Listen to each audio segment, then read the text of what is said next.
All right, 6 o'clock. Good afternoon, evening, or good morning, whatever you are. It's possible. Yeah. From Shihab Burke, I'm Sam Shihab, and with me is my partner Brian Burke, and we are here at 6 o'clock every Monday, trying to spend an hour with whomever would like to join us to talk about U.S. immigration law.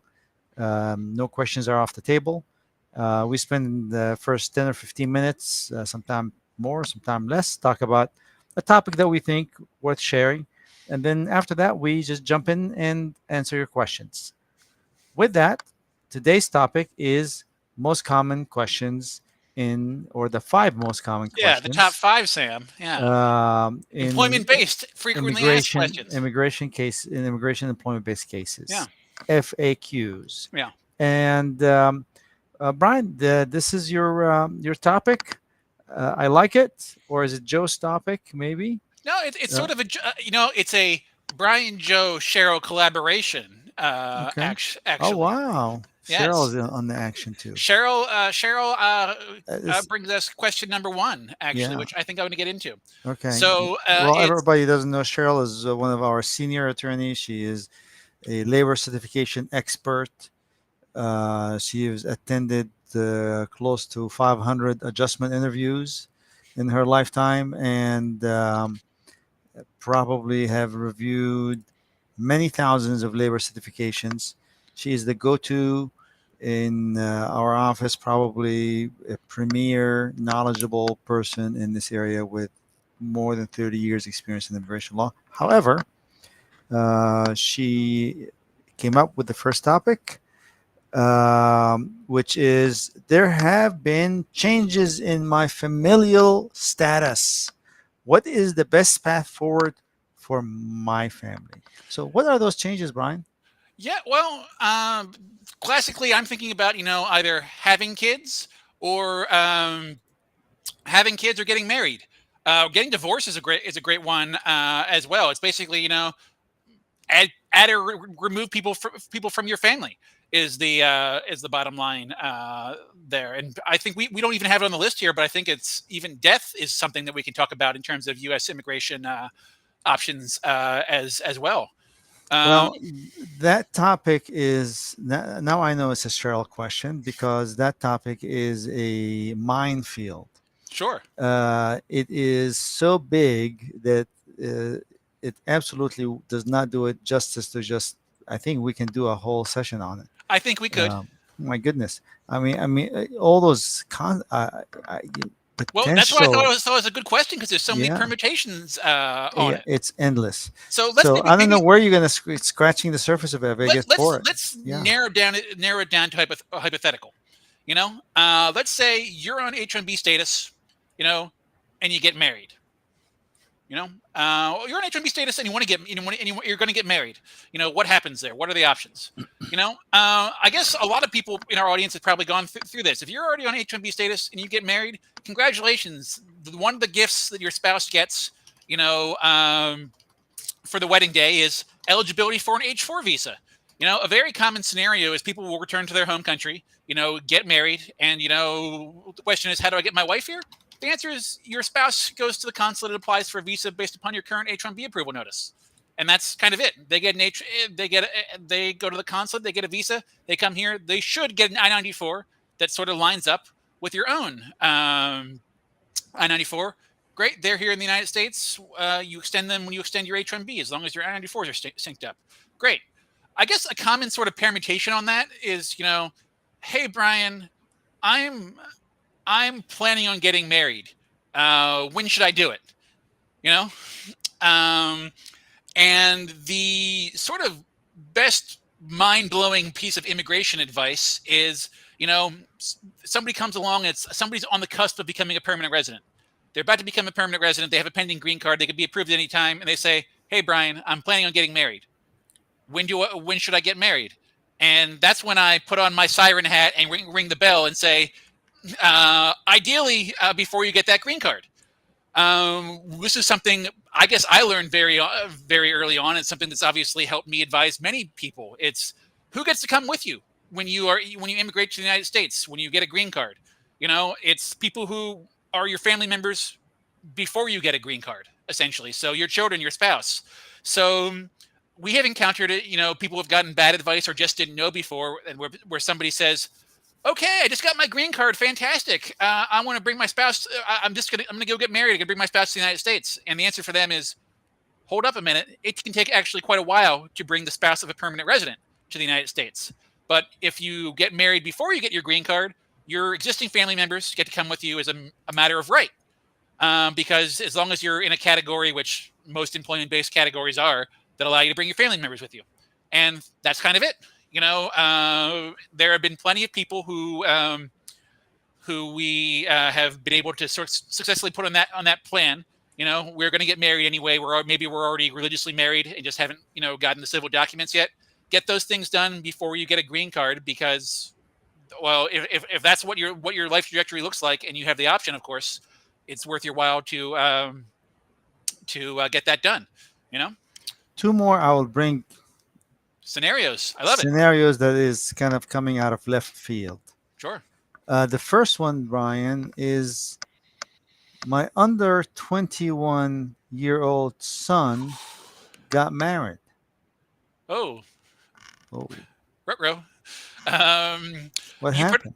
uh, He- you remove them from eligibility as to be your dependent for the purposes of U.S. immigration. See, you're right, Sam. This is part of this topic I wasn't even thinking about. But the rules are, Mhm. for most visa options in general, that you're allowed to bring your dependents with you as long as they're under the age of 21. They're considered your children under immigration law when they're your kids and they're under the age of 21, and they're unmarried. It's sort of the other half of that sentence we don't usually say aloud as much, but it's definitely out there. Yeah. So yeah, that's something that can majorly impact immigration options. There, your child getting married. Yeah, The second one, Brian, yeah. is the principal petitioner passed away. That's the interesting one I wanted to hit, the sponsored individual on the I-140, right? I-485 pending. Yeah. Okay. Yeah, Yeah. the sponsor. Well, it could be. They could be been. I mean, under the regulations, well, USCIS policy, Yeah. the petitioner could be an immediate relative.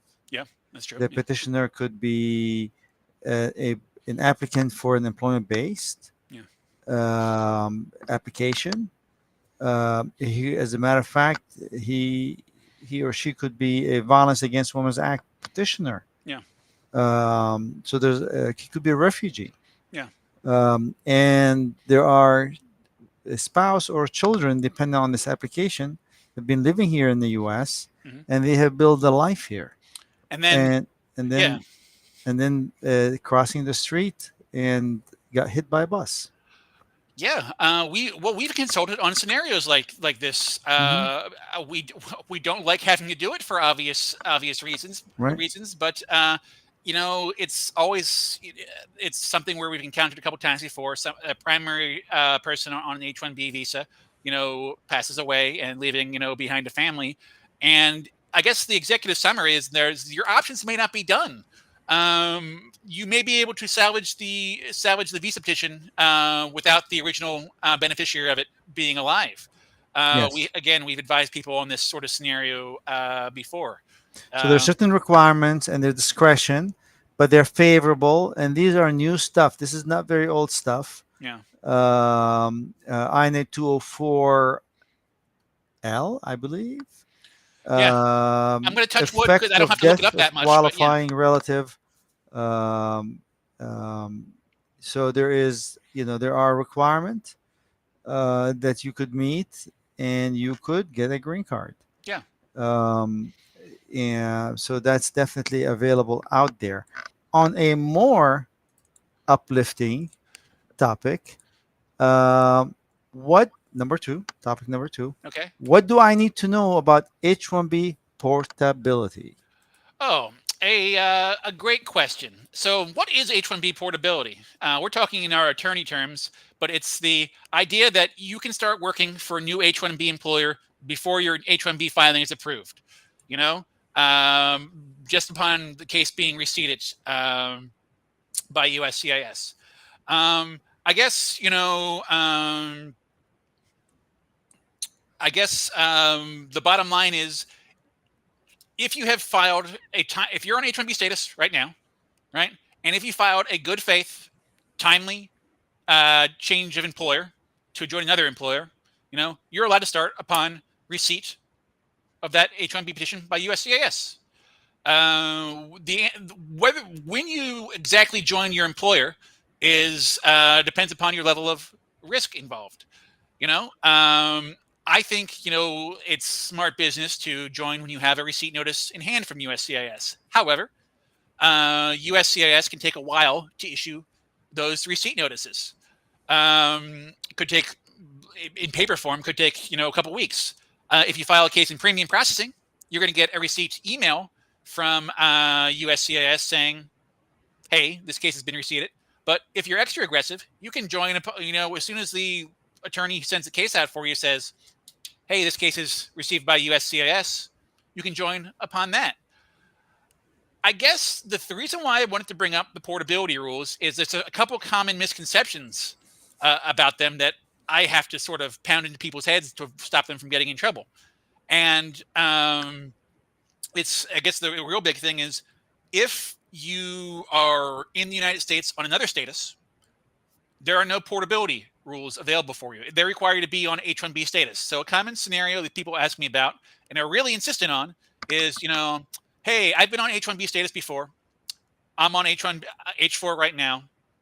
I want to jump back on H-1B status, right? And the answer every time on that scenario is you must wait for that H-1B case to be approved before you can start working, provided you're H4, you don't have an H4 EAD, for example.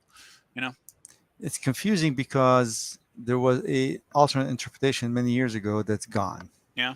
and this current interpretation is effective 2017, and it does clarify the regulation clarified that being on a prior H-1B before a intervening status does not give you the right to portability. Yeah. I think the where this. I'm sorry. I'm sorry. No, it's good. So Uh, that's basically what I wanted to say. yeah. So that's gone. Yeah. If you are not on H-1B, you cannot be on portability. Yeah. Obviously, that's important. Now, what you cannot do on portability, Brian, it start before the H-1B is received by USCIS, Correct. Yeah. and we have seen that issue hunt people down the road when we talk about violations, Sure. right? Yeah. Because you want to get your green card, you are being asked really straightforward questions about have you violated the terms and conditions of your undergraduate um, status, Yeah. and have you done anything? Have you worked without authorization? Hmm. And you want to get that green card, and you don't want to lie, and that's when the clients say, "All right, I got to tell you the truth about something bad I did 8 years ago, Yeah. or 6 years ago." I got early. I joined early because they really, really needed me on XYZ. Yes, Yeah. yes. Yeah. Um, and the thing that is important to know is item number 4, Brian, which probably something that you would like to talk about. Uh, what do you need to know about INA 245K? Oh. What do you? Hey. What do you need to know about INA 245K? Yeah. Protects you for 180 days of status violation, which is when applying for. Okay, let's take a step back. When applying for employment-based green card, only for employment-based green cards, INA 245K basically only counts your immigration status violations since your last entrance as a non-immigrant, like on an H-1B or L visa, for example. Uh, and it excuses up to 180 days of status violation. Status violation can be not non-compliance with the terms and conditions of your status. Say not working if you're on an H-1B visa. Um, let's see here, unauthorized employment. Taking employment that you're not supposed to do. And the last one is overstay of a I-94, unlawful presence. And the reason I think this is pretty important for people to understand Hmm. is because it may save the case, not because it gives you forgiveness, Hmm. it because prevents you from being forced to lie on an application. Now, Attorney Joe Morhart came to me today, and he's handling a case for a family, and he said, worked without authorization, getting married to a U.S. citizen, no problem, no problem, forgiven, right? Yeah, I'm familiar with this scenario. Yeah. It's a doozy. Then, but worked without authorization, applied for a student visa, lied on the application for a student visa. Now we have potential fraud. Yeah, Not it's not the work; it's what you did on the form. yeah, And the lying part is what gets you. Now, in that case, I think the thing that we did on that case that might save it is we've distinguished between creating the limited liability company, the time that the limited liability company was created for the business, and the time yeah, actually she worked. Work has defined by doing productive work for somebody for money. yeah. But if you create a limited liability company and set it up, your passive investment, passive activity does not work yet. Mhm. So we were able to kind of move the begin employment time to after the student visa was filed, to point to that before that really was not work without authorization, was Mhm. maybe preparation for, but is not in fact. Yeah. Well, So the INA 245K is very important to know that maybe putting the wrong information on the form and putting your signature on it is not the only option that you should do to get your case through, meaning lying, is yeah. perhaps talk to an attorney that can help you answer the question correctly and save your case so you're not caught in the most terrible mistake people make, which is document fraud. Yeah. You know, document fraud is a big deal, and if you can find a way around it, it's an excellent thing. Well, Sam, you have sort of given us a good segue into your question number 5 for us. How's USCIS going to know? How's USCIS? We were discussing this scenario where somebody potentially opened a business and worked without authorization, right? How's USCIS going to know about it, Sam? How is USCIS going to figure that out? How many times were you asked that question, Brian? It's my 100,000 times. How would they know? Well, you can't do this because it violate. How would they know? But that's not the question. How would they okay. know? All right. The question, how would they know, is irrelevant. Some Well, to us, because it has to be. it's irrelevant, right? A lot of people, when they ask that question, it's like, how can I work around the system? Yeah. Would I be able to? But Can I lie? It's really can I lie? can I That's lie, or the lie that I did? Will I survive it? yeah. And both are bad ideas, Well, yeah. I bad mean, scenarios. But how do they know, Brian? well, first of How all, do USCIS know? I'll give an answer. This is what happens with the attorney from the attorney's perspective is because you tell them because they ask a How question. do I know? Do they know that I am on EAD, not on H-1B? Oh, they don't know about that at all. They don't have the EAD use monitoring action center where they look at a map and look at all the So why EADs. do I have to? I think they know because there's. I mean, they don't know, but they can find out. Yeah, that's I-9 record. I-9 records, sure. I mean, how do they find out about how do they find out about using the EAD? Using the EAD is not a problem. You're talking about it's a bad thing, but I guess there's a scenario where I'll give a scenario where it matters. I'm on H-1B status and I have the pending green card, right? I use my EAD, right? And then, my green card gets denied and I'm out of status. Can I file to get back into H1B status? And the answer is you might be able to prove that case. You might be able to file that case and get it approved.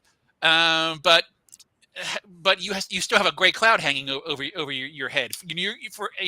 How would USCIS know that I wasn't in valid status when I applied to extend my H1B status? For example, how would they know I used the EAD to work something else? Your tax records. They can ask for those in adjustment RFEs. Your I-9s from the company. Even though nobody sends I-9 to USCIS, how are they going to get the I-9, Sam? They don't take your I-9 and send it to USCIS. Well, no, they don't. But and also the I-9s are not kept forever. This is true. Yeah. So they could be purged, and if they're purged legally, meaning that they were destroyed because they're no longer relevant, they may not see that Yeah. altogether. So it may not be available. So, but they could find it that way. But I mean, for me, the answer as an attorney always has to come back. How they know? Because they're going to ask you on the forms. Every on your I-45 form, there's how many pages of there's at least what 60, 70 questions there at the end of the form, saying have you ever this, have you ever this, are you going uh, and they ask you about things like that, and the answer is you're supposed to tell them. Is the bottom line. And again, in so many scenarios that we encounter around here, it's not that somebody did the wrong thing. It's that they lie about it on the forms and thereby make things so much More worse difficult. for Yeah. themselves. Yeah. Yeah, Absolutely. yeah. All right. So 621. I think we need to switch gears. Is there anything else that you're dying to share with us about the 5 employment-based immigration FAQs, Brian? Well, Is there a should I go? sixth one you want to do? There A is, and bonus one? I'm gonna do it because I like the one on the end of the list because this is truly one of the most common, the common questions that I get asked. It's what employment based category for immigration, EB 1, 2, 3, 4, 5, am I eligible for, right? And I guess I'm going to zero in on the EB1, I'm going to zero in on the EB2, EB3 because so many people get the green cards through the EB2, EB3 process, and I'm going to just state the requirements for the EB2 and EB3 categories. Sure. EB2, it's going to be anybody who has a job offer that requires a master's degree or above, or a job offer that requires a bachelor's degree in 5 years of post graduation, progressively responsible experience. Or EB3 is basically everybody else, pretty much. There's the skilled worker. EB3, true EB3 is people who in positions that require a bachelor's degree or in positions that require at least 2 years of experience. And there's the rest of them is everybody else, sort of it's other workers category. But that's the question people ask. Well, okay, I have a master's degree, I'm eligible for it, right? And the answer is it depends. It depends upon your employer. It's not about what your qualifications are. It's about what somebody's willing to offer to you. You could have an armful of PhDs, and the bottom line is if your employer is offering a position where the normal requirement is a bachelor's degree, you know, you could be in the EB3 category. Just because you meet the requirements, you could meet the requirements for it doesn't mean you're going to actually yeah get in that category. It's really kind of what your employer is willing to give you. I mean, for some employers, it's oh, so congratulations, you have a bachelor's degree in I don't know, hotel management.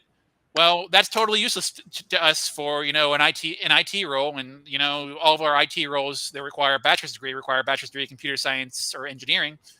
You're out the door there. So the answer, people sometimes call us to learn about, at least I get occasional consultations, I want to learn about like what are my options to immigrate to the United States. And the answer is it really depends upon who wants you.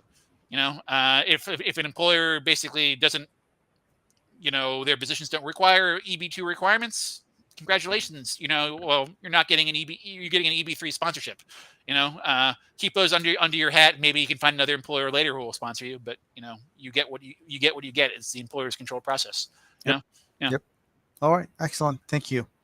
All right. So this is the time when we take your questions. And just a reminder that we will answer your questions, but don't take our answers as the answer because we don't know enough about your case. Yeah. We know very little. So before you make a decision on your case, consult with a competent attorney of your choice. And we're happy here to guide you and have a conversation. But just don't assume there's an attorney-client relationship just because we've had exchanged general discussion in front of everybody. Without further delay, Ajay Shah got a question here for you, which is I don't see that question, Sam. The first one on the list. No. well, I think I may have taken in the reverse order. Let me take Ajay Shah first. Okay. Um, do I need to switch? I think I may have gotten. It's probably on the top.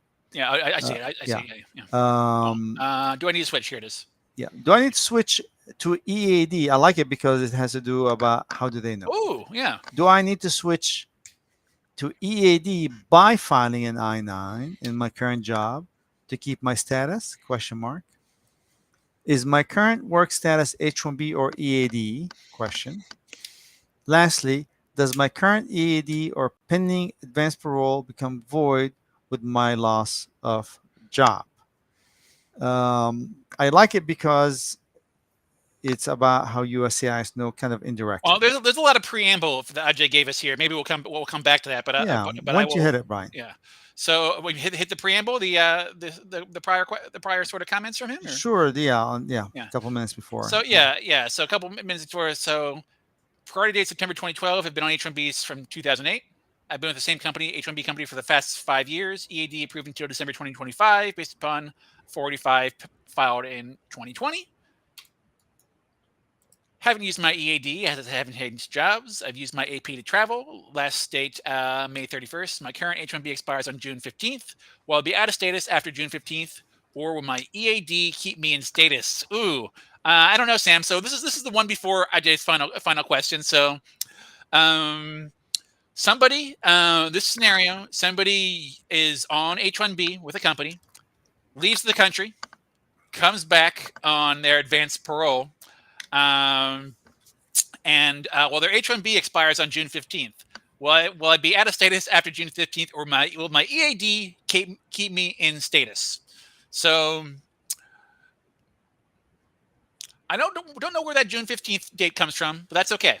no, his H1B his H1B I-94 on his Okay. I-797. Oh, okay. Oh, I see. My Uh, H-1B expires June 15th. I see. I totally missed that there. Well, I guess, Sam, I guess I'll answer the question at the end there, saying, will you be out of status after June 15th? Yes. Will my EAD keep me in status? No. However, that's a technical attorney answer. You're going to be able to stay in the United States because you have a pending I-45 in this scenario. Would you agree, Sam? Correct, Yeah. 100%. Yeah. So he is back on an advanced parole. Came back on advanced parole. Yeah. Okay.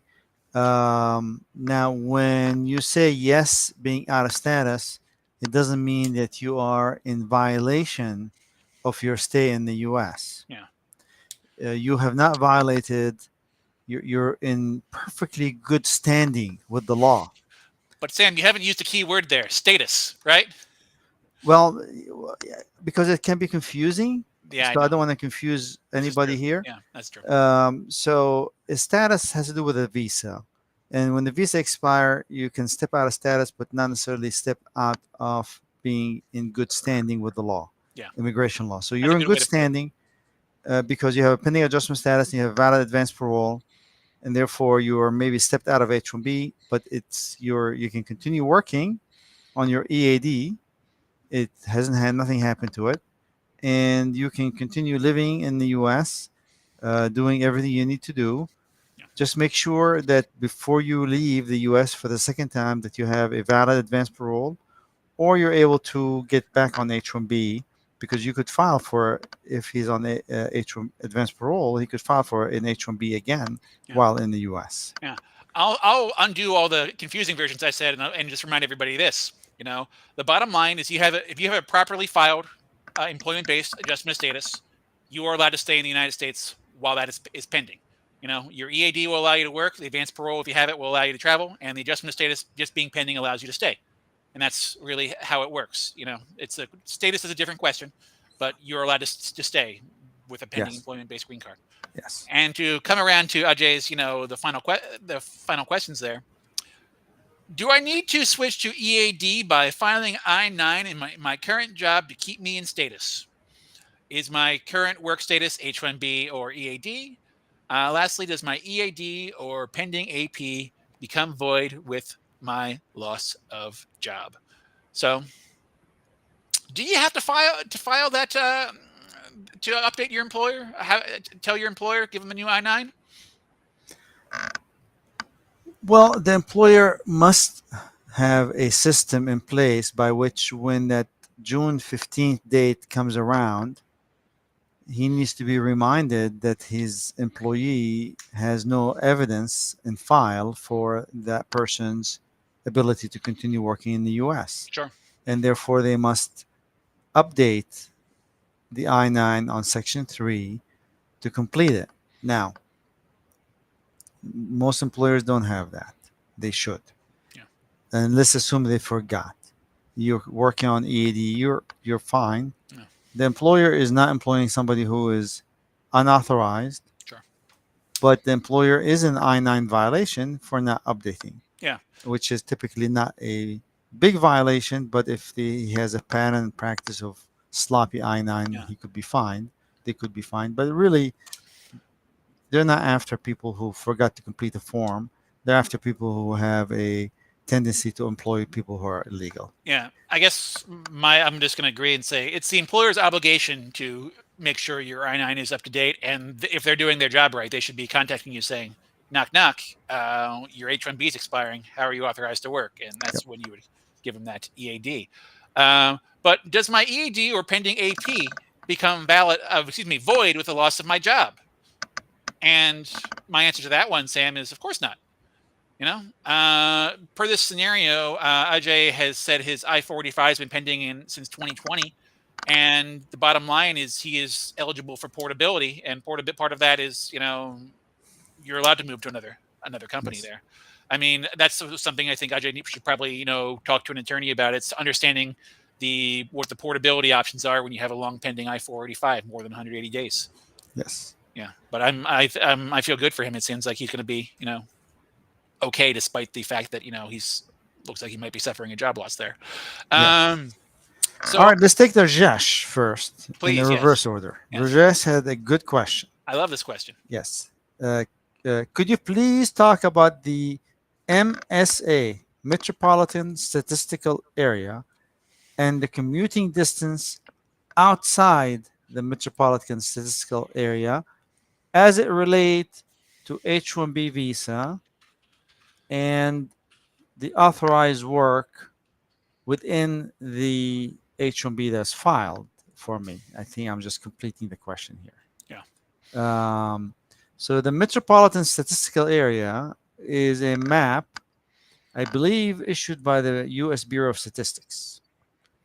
yeah, And it is published. You can type MSA and you can find a big, huge, massive PDF document that you can zoom in on your boundaries of your metropolitan statistical area, which creates the boundaries for the prevailing wage determination for your H-1B. Yeah, for that you will use to file an LCA with the Department of Labor, which is used to file your H-1B. yeah, So you are bound. Let's say, let's talk about Columbus, Ohio, I love it. Yeah, since we're here, because Columbus is very simple too. You know, Indianapolis is very similar. Another location where the whole city and the suburb is one metropolitan statistical area, yeah, and you're working in that area, and you move from, and it could be a half an hour drive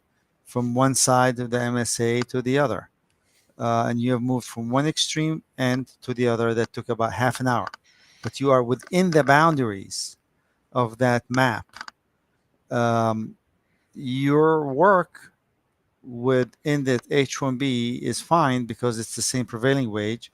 You may have to do a posting for the new work site on the wall, but you don't have to file an H-1B amendment or an LCA, new LCA. You're fine, and that could be a half an hour drive from one end of the MSA to the other.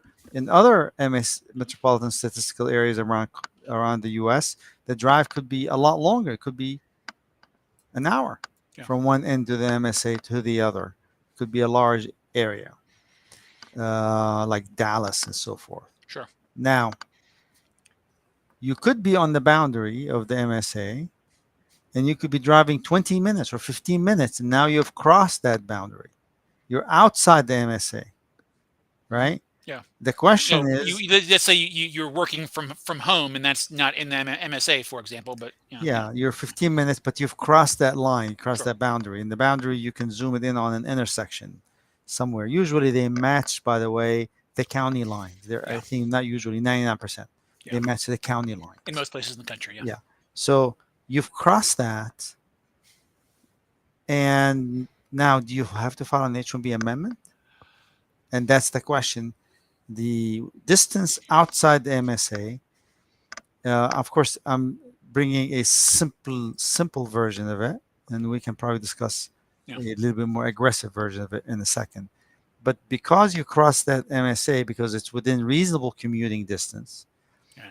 outside the MSA, because why is it reasonable commuting distance? Who determined reasonable commuting distance? People. Yeah. You live there, and Yeah. therefore it has to be reasonable by virtue of the fact that you live there. And many other people commute to and from and cross that MSA boundaries. And therefore, that is a reasonable commuting distance, and therefore an H-1B amendment is not required because you and the new LCA is not required. Yeah. The And question becomes is how long, how much outside that MSA is a reasonable commuting distance. well, I just happened to, while you were talking, Sam, doing what we tend to do when the other person talks is pull up a little bit of information. And I happen Yeah. to have pulled up a recent Department of Labor FAQ about what is the quote unquote normal commuting distance for the purposes of H-1B.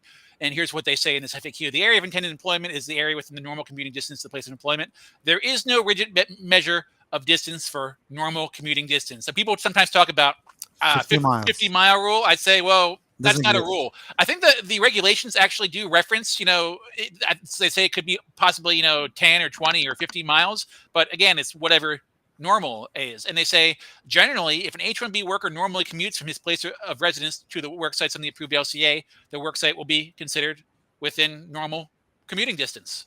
And that's pretty good. I remember advising somebody within the last maybe 6 months who was concerned about, well, my actual work site was in, I think it was somewhere in California. This is like, was in, I don't know, Fremont, and I'm living in San Diego. And well, San Diego's in a different MSA. And I'd say, well, were you commuting from San Diego to Fremont? Yep. Well, you have an argument to make there, and a pretty good one, I think, because you were actually doing it. Well, the question is not whether he's commuting, Brian. Well, yeah. It's whether people generally commute. Well, So there, I happen to be looking at this FAQ that says, if an H-1B worker normally commutes, makes that commute, there you go. well, I think you're rigidly interpreting it, in my opinion. I think I'm being very unrigid, but continue. Yeah, because I think it is. Some people can drive 2.5 hours, Sure. and that's reasonable because they drive 2.5 hours. I think there are limits on it, but yeah, I commute I commute from the absolute boonies to get a lower wage for the benefit of my employer. Mhm. Yeah, sure. No, Yeah, that's yeah. I mean, I think the reasonable commuting distance. I mean, if the H-1B worker is making it, I think check mark that. yeah, But now, the next question is: are there other people that do it? yeah, And there's no consensus. But is there? Yeah, some people do it. Yeah, some yeah, people drive that distance. Sure, and yeah. that's normal. Oh, I'm the only one that does it. Nobody live.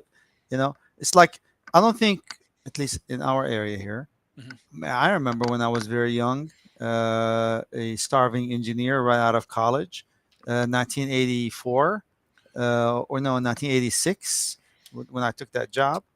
Now, rolling back the time, there were no jobs, and I was an engineer. There was no jobs in Columbus. I drove to Cincinnati every day. Hmm. Hmm. That's not a normal commuting distance. Hour and a half Hmm. in Columbus, Ohio. Yeah. If I were on H-1B, I will have a hard time convincing people that that's a normal Oh, commuting distance. I think you would, but again, And I I'm would have a just great attorney like Brian. He would definitely I represent me just happen to well. be looking at these FAQs. Generally, if an H-1B worker normally commutes from his or her place of residence to the work sites on the approved LCA, the work sites will be considered within commuting distance. Yeah. Well, again, I think you think there are limits to it. Of course, there are limits to it. Yes. I mean, what if you fly to the work site, once a week? Is that a commute? What do they mean by a commute? But I've encountered people who live Oh in one yeah. place and fly to Yeah. another. And I guess the executive summary there is, if there's any doubt, file multiple LCAs, cover both MSAs. Yes. If you have two attorneys who disagree Yeah, over it, you should amend. Why? Because you don't want to be caught in USCIS taking the conservative interpretation. yeah. That's a great point, Sam. It's well, who makes the final call on it? Well, one attorney said I could do this. Well, that attorney is not the one who's gonna eat the results if the government doesn't like it, because the government is the one who makes decisions, on Yes. your case. Yeah. It's like Siva. Yes. Sriva. Sriva. Sriva. Sriva with an R in there. Sriva with an R in Yes. there. All right. Well, spouses both EB2/3 APs are pending for more than 1 year and 9 months, respectively. How to expedite the AP case need to travel? I know EAD gets auto extension, but does AP get as well? Well, let's answer the easy question first. No, no auto extension of advanced parole. Um, Please understand that. yeah, Very, very dangerous to assume otherwise. yeah. How do you get an AP case expedited? So there is an expedite process, Yeah.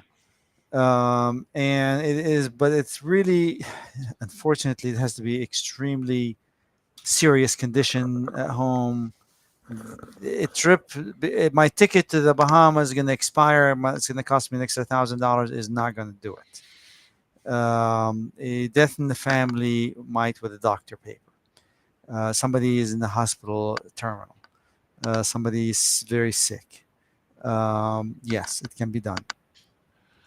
Um, but what other options do you have, Brian? Well, I had a recent success story with somebody who really wanted to get their child, an advanced parole to take sort of an educational field trip sort of thing. No emergency, just a nice opportunity. And what we did for that person is we, one, tried an expedite request with USCIS, and at the same time, we hit up two senators and their congressperson. Right now, I don't know which one of those gets to claim credit, but that child got an advanced parole on That's a nice. earlier time frame. So just Doesn't sort of, work all the time, but it works sometime. yeah, just as a public service announcement, if you're not even if you're not a U.S. citizen or a permanent resident, there are Congress people and senators. They still represent you. You were counted up when it's determined. Who representation in the House of Representatives. People who are not permanent residents of the United States or citizens are in that count, and thereby those people represent you. So they are often willing to help on things like that. Yeah. Nice. Yeah. All right. So, Sai. Yes. Hi, Sam and Brian. I know you've been asked to predict priority dates to death, but asking again. Well, at least you're honest with yourself. Thoughts on EB2 July 2014 priority date becoming current anytime in the next year. So this is when I type So in we're, the visa we're middle bulletin. 2012, Brian, We're middle. if I have to remember correctly. I think we're in March. March, is it March 2012 right now? Hey Sam, the May visa bulletin's up there. I know. I was not aware. Well, let's see where the May visa bulletin is at. I was doing a consultation and I saw that coming right before we got on the line, so I did not analyze it yet, to be honest with you. Well, let's see. I'm going to presume based upon that date of interest, EB2 July 2014. Got to be from India. EB2 India. Oh dear. EB2 India is in April of 2012. That's a long time. Is the bottom line for me. That's over 2 years, and my answer is I definitely can't say in this fiscal year. I want to scroll down and read the end of this visa bulletin if it says anything interesting down there. Nothing interesting, but I don't see it happening this fiscal year. And honestly, I don't think I would see it happening in the next fiscal year either. What do you think, Sam?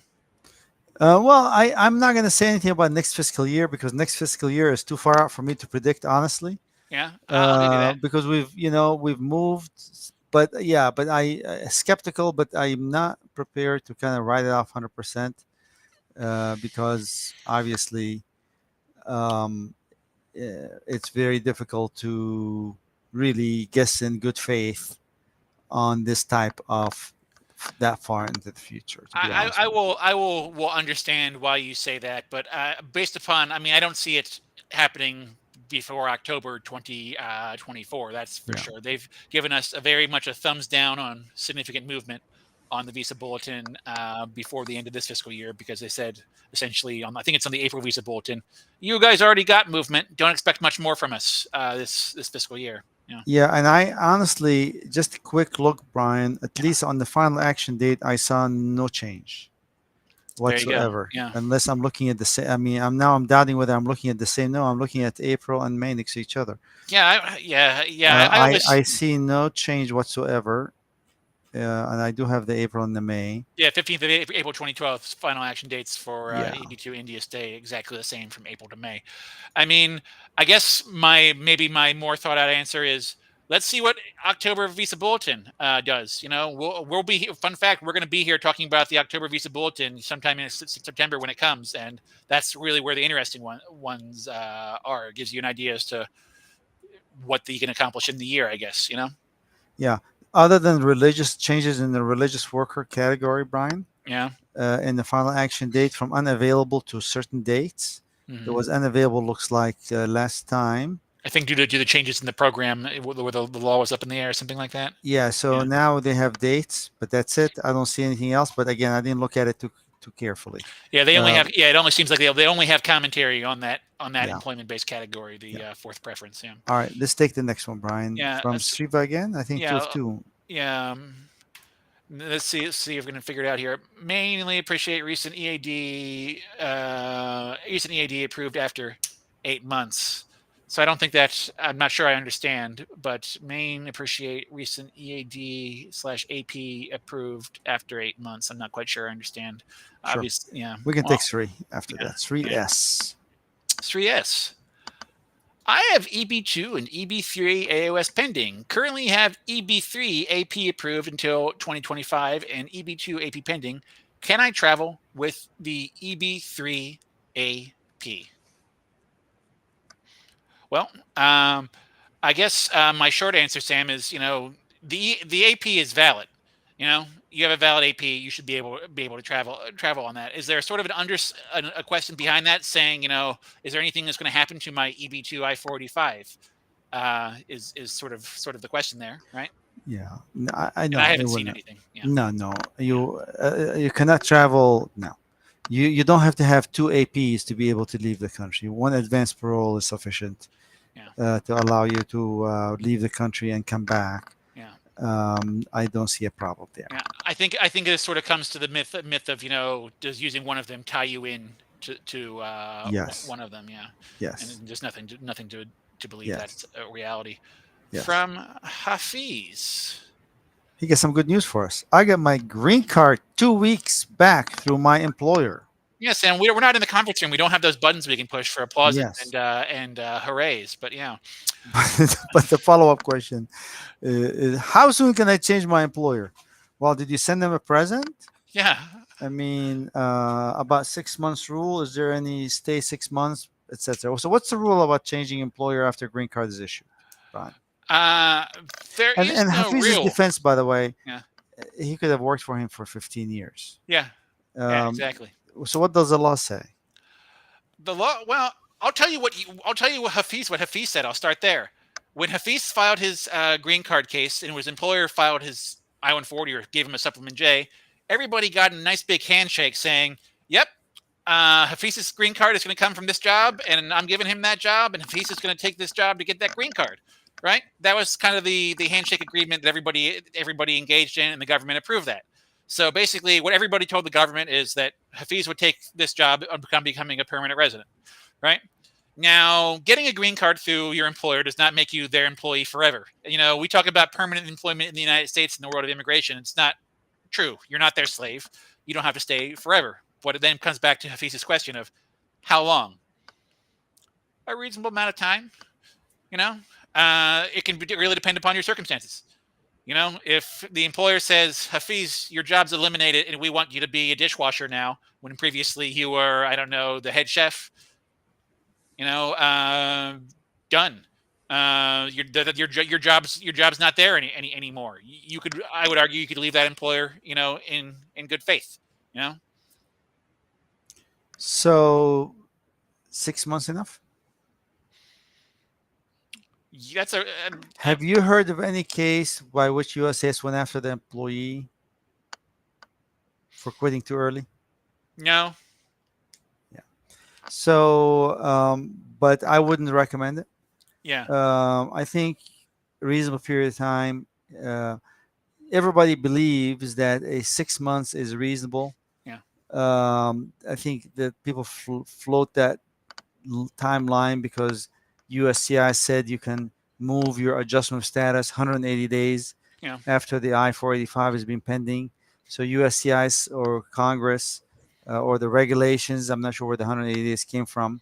I'm assuming Congress Yeah. Yeah. I guess so. have Yeah. provided some kind of um, a guideline, Yeah. It's a good measuring stick. Yeah. yeah, measuring stick, an informal opinion that 180 days It's a good enough commitment. is a Yeah. good enough time to move on.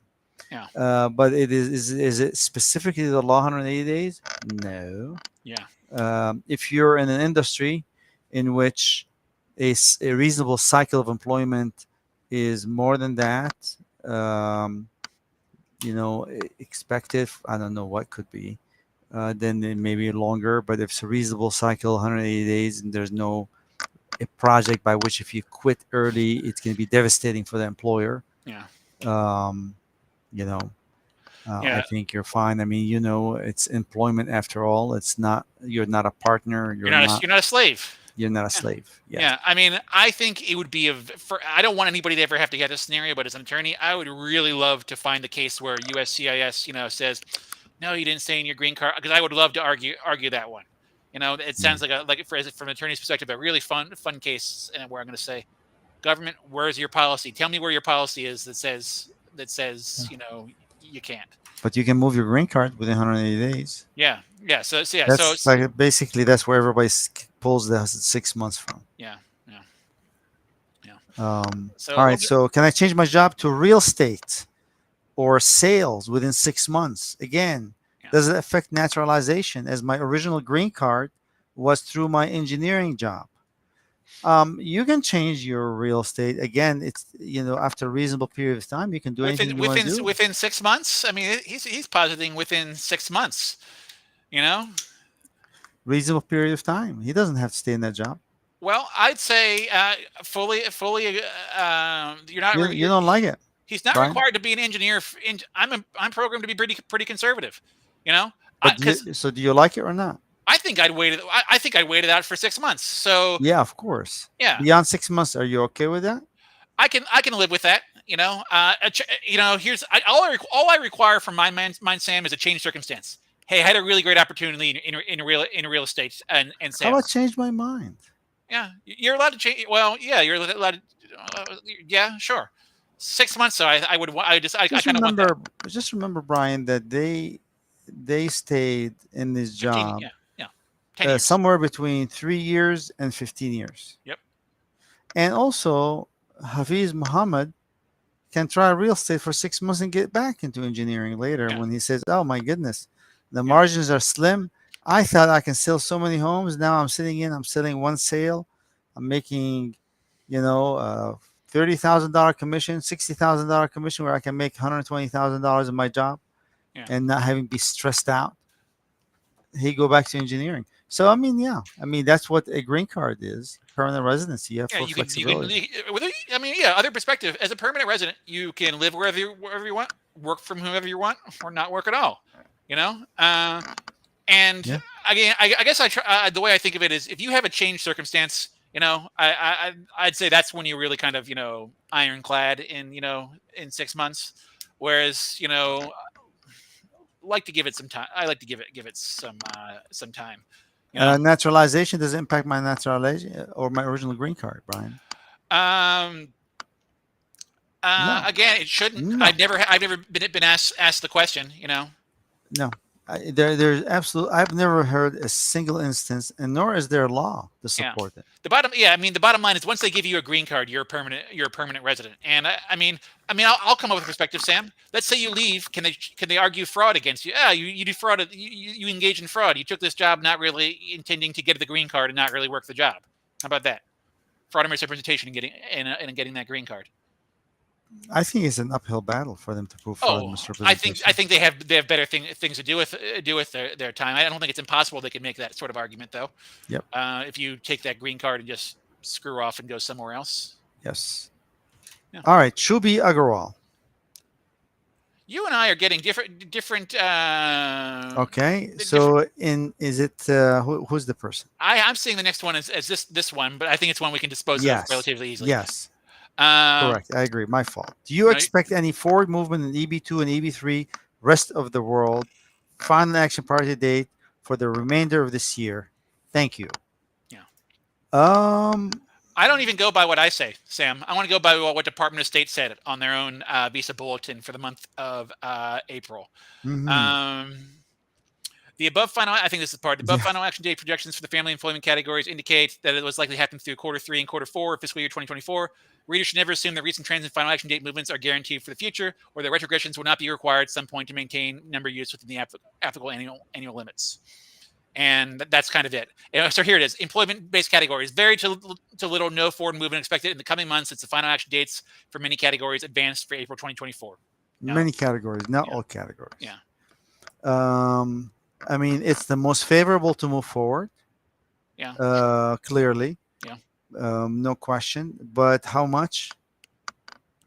They think that they spend all their money early, that they don't have enough to move forward because they want to allow USCIS to adjudicate those cases in time. We took those cases so we could Yeah, adjudicate them. So we're going to be yeah. spending on those visas that come available in Q3 and I'm 4. skeptic there's going to be any Yeah, significant movement. yeah, yeah, All right, now next one.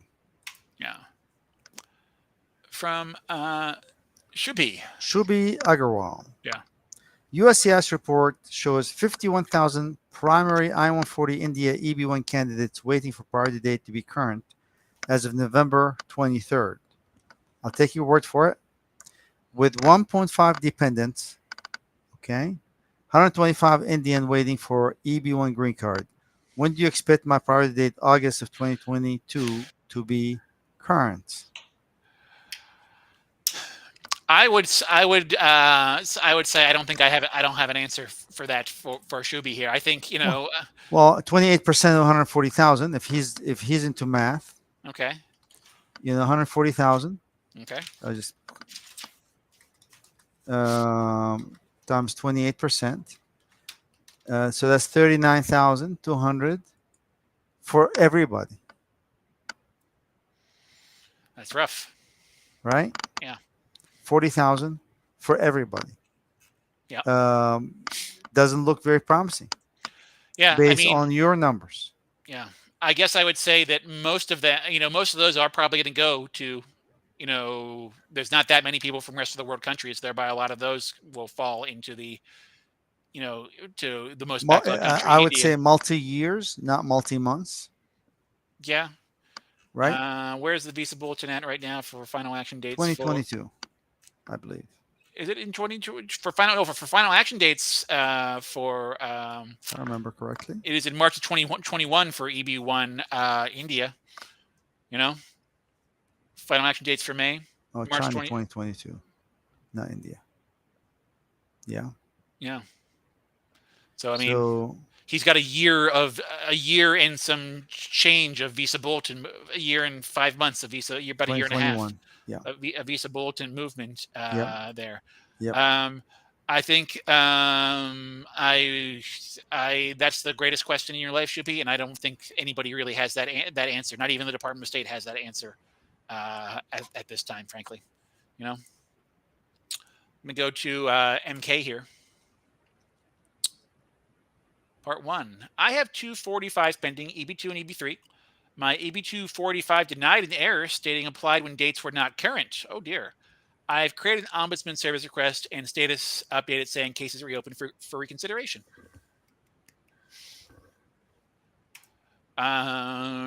It's in the same status the last 6 months. Does this mean my case is reopened, or they are still reviewing the case to reopen or not?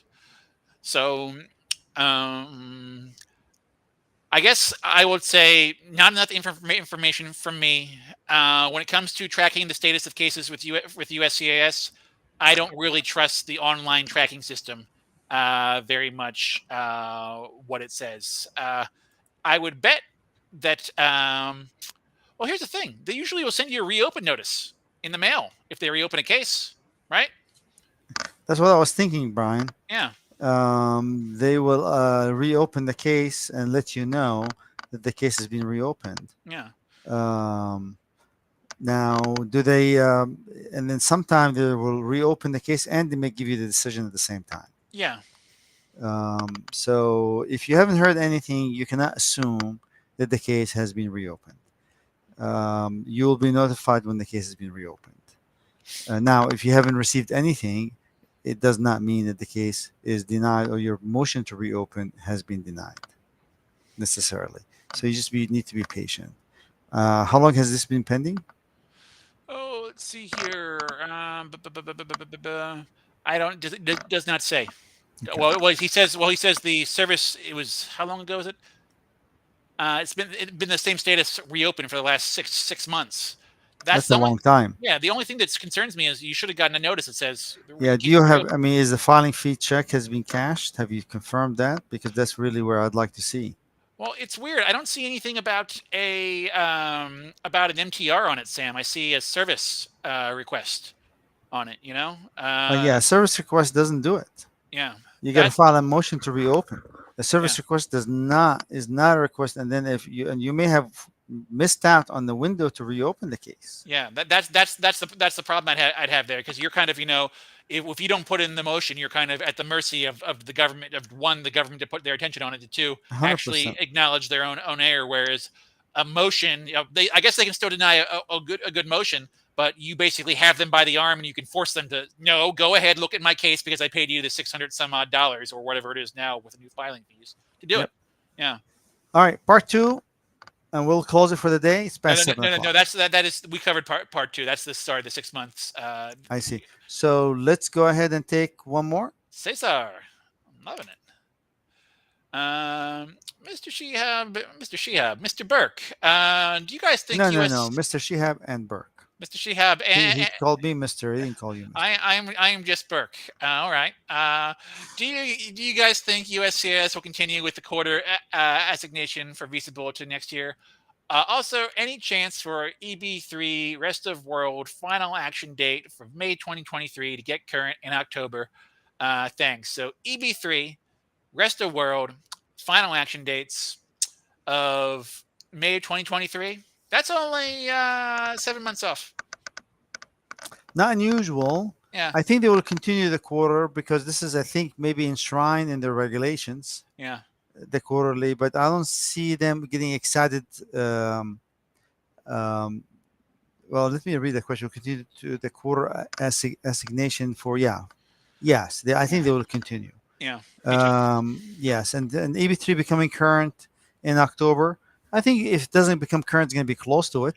Yeah, I'd say. I mean, the bottom line is for me with that date, I'd say it wouldn't blow my mind. I wouldn't be, oh my god, this is crazy. If it comes up in October, I'd say there's a pretty darn good chance of it coming up later in the fiscal year. If yeah, I think we're on the same Yeah. page. Yes. For sure. Yes. So yeah. Well, Sam, it is 7:04. Yep. Thank you guys for listening to us. Sorry we couldn't answer all the questions. Come back to next week, Monday at 6 o'clock, and let's do it one more time. We enjoy taking your questions and answering them. So you guys have a fantastic